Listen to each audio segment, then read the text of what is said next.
मूर्ख, तुझे सासरे येणार आहे कळलं होतं मला.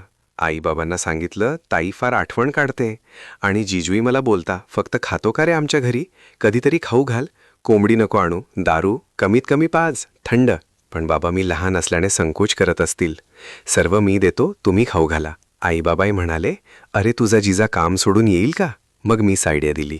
म्हटलं ताईला सांगा तू आणि तुझा नवरा ये, कन्फर्म होऊ दे की राहिलंय 2 दिवस चांगली मुलगी. येणार आहे त्यांच्याकडून कोणी, कळलं पाहिजे मुलाला, आधार आहे, तेव्हा तर देतील मुली.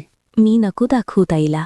होणार नाही, होणार. मनोज, म्हणजे तुला वाटतं माझं व्हावं? मी कुत्र्या तुझ्यासारखी आहे का मी, की कोणाचं लग्न झालं तर जेवण नाही करायचं, रडायचं? मी तुझ्यासाठी नाही म्हणते मूर्ख. ताईला पाहिल तुझ्या आणि विचार करेल ताईसारखी होईल, करील तुला बैल. कोणासारखं सांगू शकत नाही. रिस्पेक्ट, प्रेम.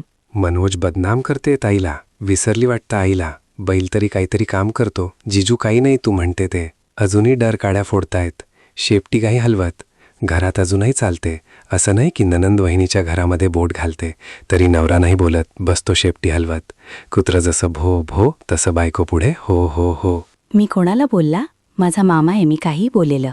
मनोज मामा आहे, मामाला बोले, ताईला बोलायचं काम नाही. मग घरी ठेव तुझ्या ताईला.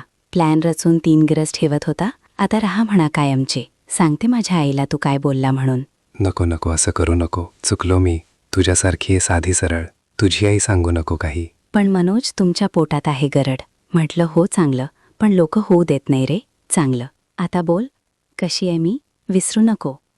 माझी आई कोण आहे? स्वाती. तू आणि तुझी बहीण, दोघांना पुरी आहे फक्त माझी आई. म्हणून कुत्र्या, आईला बोलायचं नाही. घाबरला. बोलायचं नसतं मला, तुला तर बिलकुल नाही. पण पाहतो मधून मधून मांजरीच्या नखाची धार गेली की नाही. काय म्हणाला?